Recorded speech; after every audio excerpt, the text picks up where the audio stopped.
अस्सलामुअलैकुम। पेशे खिदमत है अमलियात की दुनिया। कहानी नंबर 2, ज़िम्मेदार जो आमिल बन गया। ठहरिए, अब ज़रूरी हो गया है कि मैं जहानी अमलियात के असरार बयान करने से पहले आपको अपना मुकम्मल तारुफ करवा दूं और अपने उस ख़ानदानी पस मंज़र और हालात से आगाह कर दूं जिसकी वजह से मुझे अमलियात की दुनिया में आना पड़ा। 19वीं सदी के वस्त तक हमारा ख़ानदान ज़िला होशियारपुर का नामी ग्रामी ज़िम्मेदार घराना था, मगर उसकी वजाहत और ज़िम्मेदारी इस कदर ज़वाल पजीर हो गई जब सारे ख़ानदान की भाग दौड़ बाबाजी निहाल शाह के हाथ आई। उन्हें ज़मीनों और घोड़ों से कोई दिलचस्पी नहीं थी और वो आबाई पेशा जारी न रख सके। उनकी अदम दिलचस्पी के बायस ख़ानदान का दबदबा और असर रसूख कदरे कम पड़ गया और शरीक बरादरी ने बाबाजी की कमज़ोरी से फ़ायदा उठाते हुए ज़मीनों पर कब्ज़ा जमाना शुरू कर दिया। हमारे बाबाजी को अगर दिलचस्पी थी तो सिर्फ़ इल्म नजूम और अमलियात से। मैं नहीं जानता कि उन्हें ज्योतिष से कैसे दिलचस्पी हुई, मगर ये ज़रूर इल्म है कि उन्होंने 20 साल की उम्र ही में इन अलूम पर दस्तरस हासिल कर ली थी और उनके चर्चे सुनकर नेपाल के शाह ने उन्हें अपने दरबार में मदऊ किया था। शाह नेपाल ज्योतिषियों और सन्यासियों का बहुत बड़ा कदरदान था। उसके दरबार में बड़े बड़े जागीरदारों को वो इज़्ज़त और रुतबा नसीब ना होता जो एक दरमियाने दर्जे के ज्योतिषी को मिल जाता। हमारे बाबाजी तो आला पाए के ज्योतिषी थे। उन्हें सितारों के इल्म के अलावा हिकमत और अमलियात पर भी कामिल अबूर था। बाबाजी निहाल शाह के बारे में ये बात मशहूर थी कि उन्होंने हिकमत की तालीम किसी से हासिल नहीं की थी। उन्हें ज्योतिष और अमलियात की बदौलत ही हिकमत का ख़जाना मिला था। उनके बारे में ये रवायत नस्ल दर नस्ल हम तक पहुँची है कि उन्होंने अपने अमलियात के ज़ोर पर जिन्नात को भी अपना मुती कर रखा था और उनमें तिरतूश नामी एक उम्र रसीदा जिन भी था जो अपने कबीले में तबीब की हैसियत रखता था। बाबाजी को तिब्बो हिकमत के रमूज और नायाब नुस्खा जात का अमल तिरतूशी ने सिखाया था। उसने चंद एक नुस्खे ऐसे अता किए थे जो अमलियात और तिब के मिलाप से तैयार किए जाते थे और उन्हें अपनी नस्ल को मुंतकिल करने की इजाज़त दे दी थी। बाबाजी की शोहरत होशियारपुर से निकलकर दूर दूर तक फैल चुकी थी, लेकिन उनका अपना ख़ानदान उन्हें एक सन्यासी और साधु ही समझता और अक्सर अफराद उनका मजाक उड़ाते थे। ताहम बाबाजी अपनी ताकतों से पूरी तरह आगाह थे और वो शरीक बरादरी की बातें और ताने सुनने के बावजूद खामोश रहते थे। उन्होंने शादी भी नहीं की थी। उनकी कोई बहन थी ना भाई। माँ बाप लड़कपन में ही वफात पा गए थे, इसलिए वो दीवाना हाल अपनी दुनिया में रहते और कई कई माह के लिए गाँव से बाहर चले जाते। किसी को उनके बारे में इल्म ना होता कि वो कहाँ होंगे और कब आएंगे। उनकी अदम मौजूदगी में उनकी बरादरी ने ज़मीनों के अलावा उनकी ख़ानदानी हवेली पर भी कब्ज़ा कर लिया। बाबाजी उनकी ये तमाम हरकत देखते रहे मगर उन्हें कुछ कहा नहीं। बाबाजी निहाल शाह ने 21वें साल में कदम रखा तो उनके चिल्लों और अमलियात का एक दौर ख़त्म हो गया। वो मुस्तकिल तौर पर अपनी हवेली में रहने लगे और हैरत अंगेज़ तौर पर उन्होंने अपनी ज़मीनों पर भी जाना शुरू कर दिया। बरादरी को बाबाजी की ये तब्दीली नागवार गुजरी, मगर कोई भी खुलकर उनके खिलाफ नहीं बोल सकता था क्योंकि गांव के असल वारिस और बड़े चौधरी तो वही थे। ये अलग बात है कि इल्म ज्योतिष के इश्क ने उन्हें घर बार से बेगाना कर दिया था, मगर अब वो दोबारा अपनी चौधराहट और ख़ानदानी विरासत को संभालने के शायक हो गए थे। लिहाजा वो तमाम लोग जो हाथ आई मुफ्त की ज़मीनों पर पल रहे थे अब अंदर ही अंदर उनके खिलाफ साजिशें करने लगे थे। बाबाजी को अपने अलूम के ज़रिए उन तमाम साजिशों का इल्म था, लेकिन वो अज़ खुद किसी को कुछ नहीं कहना चाहते थे। हमारे उस आबाई गांव का नाम नमोलियाँ था। ये तहसील गढ़ शंकर का गांव था। नमोलियाँ के पहलू में एक बड़ा सा मिट्टी का टीला था जिस पर हिंदुओं ने एक तरफ शमशान घाट बना लिया था और उसकी दूसरी जानिब मुसलमानों का कब्रिस्तान था। हमारी हवेली उस टीले से 100 गज़ के फासले पर सबसे नुमाया थी और उसकी छत पर खड़े होकर गाँव के हर घर में बआसानी झांका जा सकता था। मिट्टी का ये टीला बाबा लाल शहबाज के नाम से मशहूर था, जो एक साहिब करामात बुजुर्ग थे। उन्होंने एक बार जलती हुई पाथी यानी ओपला अपने तकिए में दबा दी और खुद कहीं चले गए थे। बाद में किसी ने वो जगह खोदी तो वो जलती हुई पाथी बरामद हो गई। ये बात सारे गांव में फैल गई और इसे बाबा लाल शहबाज की करामत समझकर उनका टीला बना दिया गया। क़याम पाकिस्तान पर इस पर हर हाड़ की पहली जुमेरात को मेला लगता था। मेले में हिंदू, सिख और मुसलमान अकीदतमंद आते और चढ़ावे चढ़ाते थे। इस बार बाढ़ की पहली जुमेरात आते ही नमोलिया में लोगों की चहल पहल शुरू हो गई। बाबाजी निहाल शाह उन दिनों अपनी हवेली में वापस आ चुके थे और उन्होंने मेला सजाने में पहली बार दिलचस्पी ली थी। पुरानी रवायत के मुताबिक गांव का चौधरी मेले की शुरुआत करता था, लेकिन इस बार बाबाजी गांव में मौजूद थे लिहाजा खुद उन्होंने खुसूसी ऐलान कर दिया कि मज़ार पर आने वाले ज़ायरीन उनके मेहमान होंगे और वही ज़ायरीन के खाने का इंतज़ाम करेंगे। ये बात हैरत अंगेज़ भी थी और शरीक बरादरी के लिए दुख का बायस भी। सभी तरह तरह की चहमगोइयाँ करने लगे। किसी ने कहा, मुझे तो साधु के तेवर अच्छे नहीं लगते, इसके होश वापस आ रहे हैं, तभी तो 2-3 महीने से हवेली में डेरा डाले बैठा है और ज़मीनों पर भी जा रहा है। और ये भी सुना है कि गांव के सारे कम्मी इसके पास पलट गए हैं। इसके बाप के नौकर अब दिन रात इसका पहरा देते हैं। कोई और बोला, अब क्या होगा। हर जुबान पर एक ही सवाल था। एक जोशीला बुलंद कामत और निहायत कड़ियल जवान मंसूर खान बरादरी के सुरमाओं और बुजुर्गों के सामने खड़ा होकर सीना फुलाने लगा। साधु का सारा सुन्यास मैं निकालूंगा, तुम लोग फिक्र मत करो। अब ये काम मेरा है। मैं उसे गांव से उठाकर बाहर फेंक दूंगा और उसकी हड्डियां तोड़कर रख दूंगा। वो दोबारा इधर आने की जुर्रत नहीं करेगा। जुमेरात से एक दिन पहले ही दूसरे देहात के ज़ायरीन नमूलियाँ आने लगे। बाबा जी ने अपनी हवेली के दरवाजे खोल दिए थे। ज़ायरीन आते गए और हवेली में शब बसरी के अलावा उन्हें लजीज खाना मिल रहा था। सभी लोग बाबा जी की फ्याजी के मोतरफ हुए और उन्हें दुआएं देने लगे। बाबा जी इन बातों से बेनियाज अपने कमरे में सारी रात रियाजत करते रहे। ये सहरी का वक्त था। चांद ने उफक और ज़मीन पर अपना नूर फैला रखा था। बाबा जी ने हालशाह हवेली से बाहर निकले और अपनी ज़मीनों की तरफ रवाना हो गए। ये उनका मामूल था कि वो जिस रात चिल्ला काटते तो सहरी होते ही खेतों में निकल जाते, अपने चंद खास अमलियात करते और फिर सूरज की पहली किरण के नमूदार होते ही हवेली में लौट आते। उस रोज़ भी वो हस्बे मामूल खेतों में गए और एक साफ सुथरे खेत में बैठ गए। उन्होंने अपने गिर्द एक हल्का खींचा और सर घुटनों में दबाए गिरदो पेश से बेगाना होकर अपने अमल में मसरूफ़ हो गए। बाबा जी को यूं ही बैठे बैठे खासा वक्त हो गया था जब मंसूर खान हाथ में कुल्हाड़ी उठाए वहाँ पहुँच गया। उसने एक नज़र बाबा जी को देखा जो अपने में मस्त थे और फिर इर्द गिर्द का जायजा लेने लगा। दूधिया रोशनी में उसे कोई जीरो दिखाई ना दिया। माहौल पर अजीब तरह की खामोशी मुसल्लत थी। दूर से कहीं कुत्तों के भौंकने की एक आध आवाज़ आ रही थी। मंसूर खान दबे पांव इत्मीनान के साथ आगे बढ़ा, मगर जो ही वो बाबा जी से 3 फुट के फासले पर पहुंचा, किसी गैर मरई ताकत ने उसके पांव जकड़ लिए और उसे एक कदम भी आगे न बढ़ने दिया। मंसूर को अपनी ताकत पर घुमंड था और वो हर खौफ से बेनियाज था, मगर उस लम्हे उसका दिल लरज के रह गया। उसने कुल्हाड़ी तानकर बाबा जी पर वार करने की कोशिश की, मगर नाकाम रहा और उसके पसीने छूट गए। वो गैर इरादी तौर पर पीछे हटा, मगर जो ही उसने दोबारा आगे बढ़ना चाहा तो उस गैर मरई ताकत ने उसे दोबारा जकड़ लिया। मंसूर खान ने इस बार आगे बढ़ने के लिए बहुत जोर लगाया, मगर पहले की तरह फिर नाकाम रहा।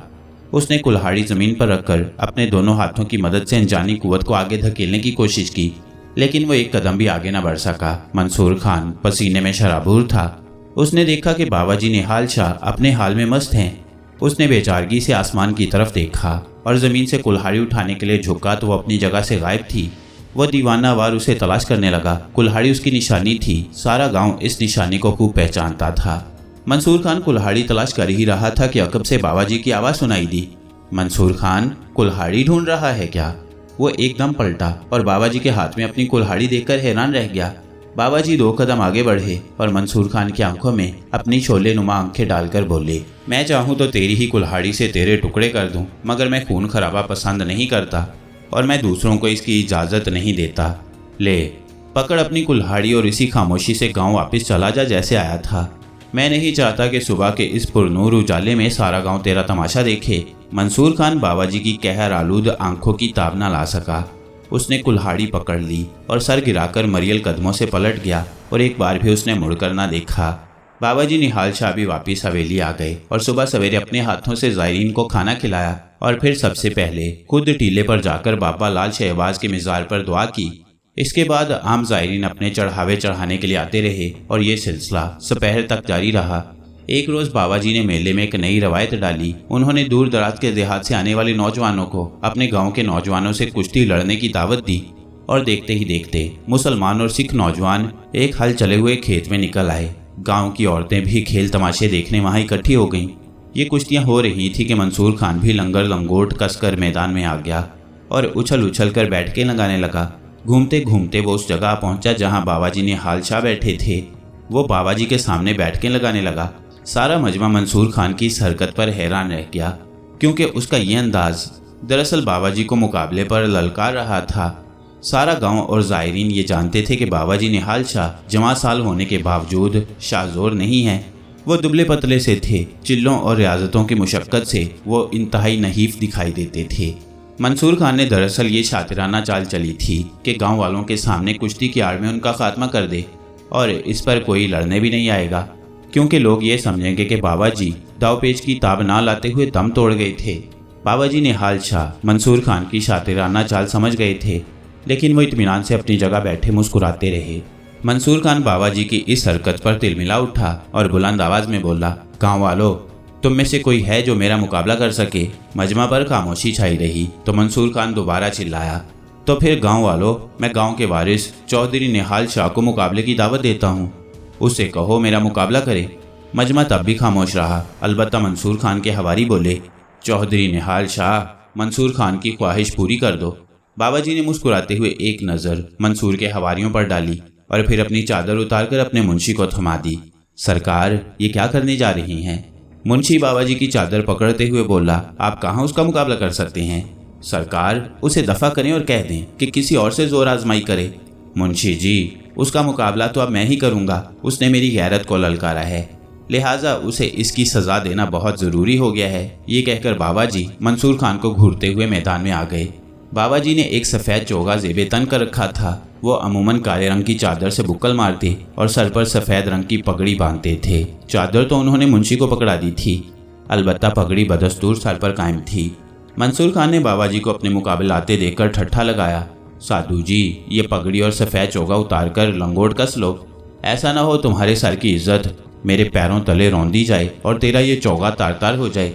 बाबा जी ने उसकी नज़रों से नज़रें मिलाते हुए कहा, मंसूर खान, तू इंतहाई कमीना और बदफितरत इंसान है। मैं तुझे एक बार मुआफ़ कर चुका हूँ। आज तू पूरे गांव के सामने मुझे बेइज्जत करने और जान से मारने की गर्ज से ये खेल खेल रहा है।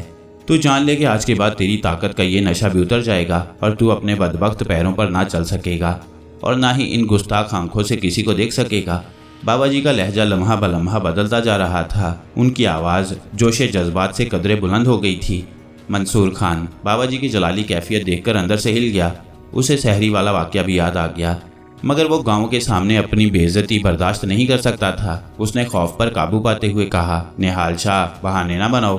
तुम अपनी ज़ुबान की ताकत से कुछ नहीं कर सकते, मगर मैं तुझे अपने इन पंजों से मरोड़ कर रख दूंगा। वो ये कहते हुए बाबा जी की तरफ उछला, मगर दूसरे ही लम्हे एक माफूकुल फितरत वाक़या हुआ और लोगों के मुंह से चीखें निकल गईं। मंसूर खान जिस जोर से बाबा जी की तरफ कूदा था, उससे दुगनी ताकत में वो उल्टी कलाबाजी खाकर कई गज पीछे लुढ़कता चला गया और जब रुका तो उसका सर उखाड़े की नरम मिट्टी में धंस चुका था और टांगे आसमान की तरफ सतून की तरह अकड़ गई थीं। उसके दोनों बाजू सीधे अकड़ गए। उसके बदन में जरा भी जुम्बिश पैदा न हुई। यूं लग रहा था जैसे किसी पत्थर के बुत को सर के बल जमीन में गाड़ दिया गया हो। लोग हैरान थे कि मंसूर खान के साथ हुआ क्या है, मगर ये सिर्फ बाबा जी ही जानते थे कि इस बदनसीब के साथ क्या माजरा पेश आया है। बाबा जी इत्मीनान से मंसूर खान की तरफ बढ़े और 5 फुट दूर खड़े होकर अपनी शहादत की उंगली से उसकी तरफ इशारा किया। अगले ही लम्हे मंसूर खान धड़ाम से चारों शाने चित पड़ा था। बाबा जी जवान थे, अगरचे रियाजत ने उन्हें अपने नफ्स पर दस्तरस अता की थी, मगर जब जवानी की सरकश मौजें इंसानी जज्बात को महमीज देती हैं तो कई बार दिमाग तप भी जाता है। यही हाल उस वक्त बाबा जी के साथ भी हुआ और जलाल की कैफियत में बेकाबू हो गए थे और उन्होंने दुनिया के सामने अपने भेद खोल दिए थे। ओए बदबख्त मंसूरे, उठ और मेरी पगड़ी अपने नापाक कदमों तले रोंद डाल। बाबा जी बेसुध लेटे मंसूर की तरफ बढ़े और एक बार फिर शहादत की उंगली उसकी तरफ सीधी कर दी। मंसूर खान किसी मौक्कल और सहरज़दा इंसान की तरह खड़ा हो गया। बाबा जी उसके करीब हुए और उसकी आंखों में अपनी कहर आलूद आंखें गाड़ दी। बरसों की रियाजत ने उनकी आंखों में पुरस्कार चमक भर दी थी। उनकी आंखों से नफरत के स्याह बादल उठे और मंसूर की आंखों पर छा गए। उसकी रोशनी से भरपूर आंखों में अंधेरे उतर गए। उसे यूं लगा जैसे आग की एक रोशन सलाख उसकी आंखों में फेर दी गई हो। वो जख्मी भैंसे की तरह डकराया, लोगों मुझे बचाओ, मुझे कुछ दिखाई नहीं देता। मंसूर ने अपनी आंखों पर दोनों हाथ रखकर पीछे को हटना चाहा, मगर वो अपनी जगह से जुम्बिश न कर सका। उसे यूं लगा जैसे पेट से नीचे का धड़ पत्थर का हो गया है। उसे बाबा जी की पुरस्कार कुव्वतों ने बेबस कर दिया था और उसका ऊपर का धड़ नीचे वाले बेजान पथरीले धड़ पर यूं डोलने लगा जैसे कपड़ा हवा से लहराने लगता है। फिर यकायक सर्द हवा का एक तेज बगौला नमूदार हो गया, जिसने मंसूर खान को अपनी लपेट में ले लिया। यूं लगा जैसे बर्फपोश पहाड़ों से तेज बर्फीली हवाएं यहाँ उतर आई। हैरत की बात यह थी कि यह सर्द बगौला सिर्फ मंसूर खान तक महदूद था। जबकि पूरे मजमा तक इसकी एक लहर भी नहीं पहुंच रही थी। सर्द बगोला जब रुका तो मंसूर खान की जगह बर्फ का एक बुत खड़ा था। लोग हैरानो परेशान होकर कभी उस मुजस्मे को और कभी बाबा जी को देखते, जबकि बाबा जी तो उन सब से जैसे बेपरवाह हो गए थे।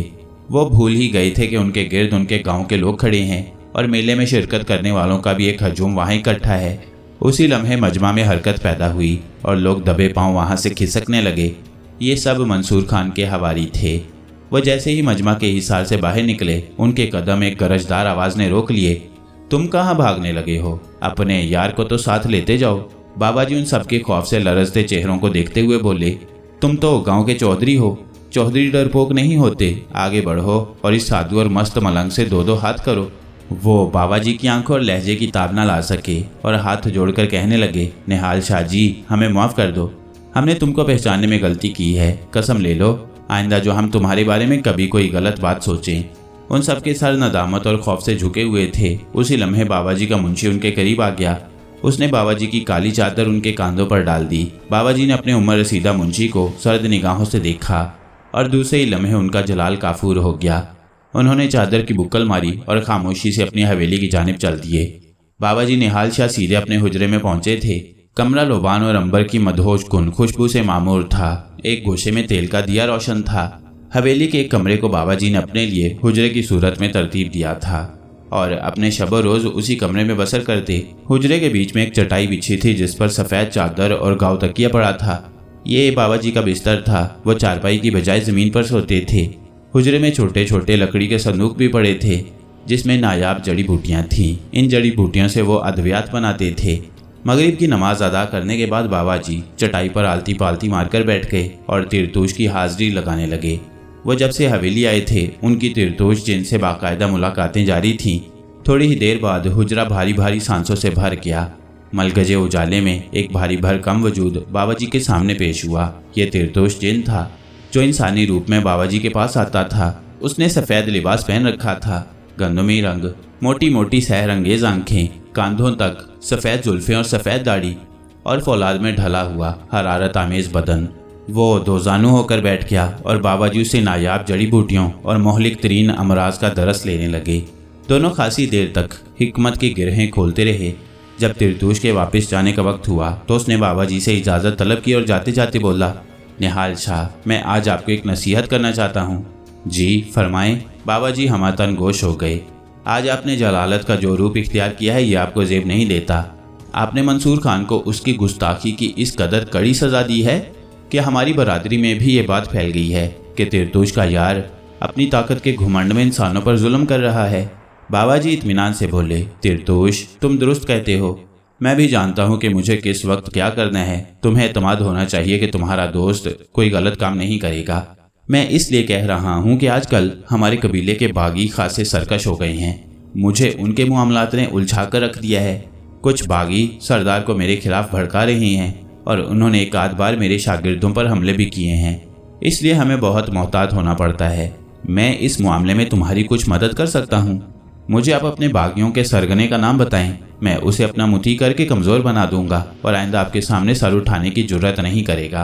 तिरतूश बाबा जी की पेशकश सुनकर हैरत से बोला, ये आप क्या कह रहे हैं? क्या वाकई आप ये काम कर सकते हैं? बाबा जी मुस्कुराए। तिरतूश, क्या तुम्हें ये बात याद नहीं रही कि तुम्हें हम तक पहुंचाने वाली कुव्वत ने हमें क्या कुछ दे रखा है? तिरतूश शर्मसार हो गया। हाँ, ये तो मैं भूल ही गया था। 800 साल की उम्र में हाफजा कमज़ोर पड़ ही जाता है। हम में भी इंसानों जैसी कमज़ोरियाँ, खामियाँ और बीमारियाँ मौजूद हैं। फिर तो आपको हाफजा मजबूत करने की दवा खिलानी चाहिए। बाबा जी मुस्कुराए। तिरतूश जिन्नात की मखलूक में मुस्तनद और हाजिक तबीब मशहूर था, लेकिन जब बाबा जी ने उसे 2-3 जड़ी बूटियों के मुरक्कबात से दवा बनाने का तरीका सिखाया तो वह मबहूत होकर रह गया और बाबा जी के दोनों हाथ थामकर अकीदत से बोला, निहाल शाह जी, आप तो हम जिन्नात से ज़्यादा हाजिक हैं। और तिरतूश की बात अभी मुकम्मल नहीं हुई थी कि हुजरे में किसी तीसरे की सांस महसूस हुई। बाबा जी एकदम धाड़े, तूने दबे पाँव हुजरे में आने की जुर्रत कैसे की? ये मैं हूँ बाबा जी। एक नौखेज जिन लहूलुहान हालत में जाहिर हुआ। तिरतूश उसे देखकर कदरे घबराया और पूछा, मस्तान, तुझे क्या हुआ है? मस्तान अपने सर पर हाथ रखकर रोते हुए बोला, बाबा हजूर, मुझे गुरदास ने मारा है। गुरदास, उसकी ये जुर्रत? तिरतूश गुस्से से कांपने लगा और उसकी आवाज़ से हुजरे में तलातुम बर्पा हो गया। उसने बाबा जी की तरफ देखते हुए कहा, ये गुरदास बागियों का सरदार है बाबा जी।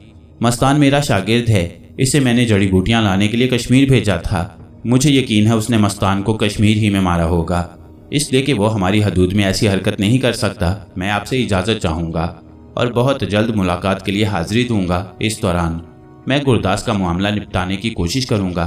ठीक है, तुम जाओ, मगर ये बात याद रखना कि अगर तुम हमारे दोस्त हो तो हम भी तुम्हारे दोस्त हैं, तुम्हारे दुश्मन हमारे दुश्मन हैं। जब आओ तो गुरदास के सारे कवायफ लेते आना, मैं उस शैतान को भस्म करके रख दूंगा। बाबा जी ने कदरे जज्बाती लहजे में कहा, मैं सरदार से इजाज़त हासिल करने के बाद गुरदास के कवायफ दूंगा बाबा जी। तिरतुश बोला, हम अपने ज़वाबित की रूह से अपने दुश्मनों को मारने से पहले सरदार की इजाज़त लेने के पाबंद होते हैं। तिरतुश मस्तान को लेकर वापस चला गया और बाबा जी चटाई पर उसी हालत में बैठे रहे। वो अपनी पुरस्कार ताकतों को मुजतमा करके अपना वजूद समेट रहे थे। कुछ ही देर बाद वो चिल्ले की हालत से बाहर आ गए और फिर अपने ज़मीनी बिस्तर पर सो गए। उनको सोए कुछ ही देर गुजरी थी कि हुजरे पर एक मोहतात दस्तक हुई। वो जल्दी से बेदार हुए और दरवाज़ा खोल दिया। बाहर चादर में लिपटी एक औरत खड़ी थी। उसने चादर सर का घूंघट निकाल रखा था। बाबा जी ने सोचा ये औरत हवेली की चाकर होगी, चुनाचे वो दरवाजे से बाहर आ गए और बोले, क्या बात है, इस वक्त क्यों आई हो? मैं, औरत कुछ बोलते हुए झिझक सी गई। बोलती क्यों नहीं, क्या बात है? बाबा जी ने ज़रा तल्खी से कहा। औरत कदरे घबराई और अपना घूंघट सरका कर अपना चेहरा अयां कर दिया। बाबा जी एक लम्हे के लिए उसके हुस्न की ताब ना ला सके, लेकिन उन्होंने अपने दिल को काबू में रखते हुए पूछा, कौन हो तुम? मेरी बात का जवाब क्यों नहीं देती? मेरा नाम रोशन है, वो झिझक कर बोली। मंसूर खान की छोटी बहन हूँ। बाबा जी मंसूर खान का नाम सुनते ही हुजरे से बाहर आ गए। तू यहाँ तक कैसे पहुँची है? आप इस हवेली के पुराने बासी हैं, मगर शायद उन चोर दरवाज़ों को नहीं जानते जो इस हवेली की दीवारों में छुपे हैं। रोशन आहिस्ता से बोली, मैं उन चोर दरवाज़ों को जानती हूँ। बाबा जी ने ठंडी सांस भरते हुए कहा, मैं कल सुबह तक ये चोर दरवाजे बंद कर दूंगा। आप मेरे भाई को माफ़ कर दें, वो लजाजत से बोली। बाबा जी ने कहा, हम तुम्हारी बात का मान रख लेते हैं, आप घर जाओ, सुबह मंसूर खान घर आ जाएगा। रोशन ने ममनूनियत से बाबा जी को देखा। उसकी आंखें तशक्कुर से भरी हुई थीं। वह जुबान से कुछ कहना चाहती थी, मगर किसी हिजाब ने उसके लब सी दिए। वो खामोशी से पलट गई। बाबा जी उसे वापस जाता हुआ देखते रहे। वह हुजरे में वापस आए और चटाई पर दराज हो गए। ये रात बाबा जी ने कशमकश में गुजारी और सहरी के वक्त नमाज अदा करने के बाद वो हस्बे मामूल अपने खेतों की तरफ निकल पड़े। लेकिन आज उन्हें अपने किसी मुराकबे में करार नहीं आ रहा था। वो बहुत जल्द वापस हवेली आ गए और अपने नफ्स से लड़ते रहे। आखिरकार जब सूरज तुलू हुआ तो उनके दिल ने कुछ और ही फैसला कर लिया था। रोशन की खामोश आंखों ने उन्हें जज्बात के तलातुम में मुब्तला कर दिया था। लिहाजा उन्होंने अपने नफ्स पर काबू पाने के लिए अपनी पसंदीदा जगह पर जाकर 6 माह का चिल्ला काटने का फैसला किया और उसी रोज़ किसी को बताए बगैर एक बार फिर हवेली से गायब हो गए।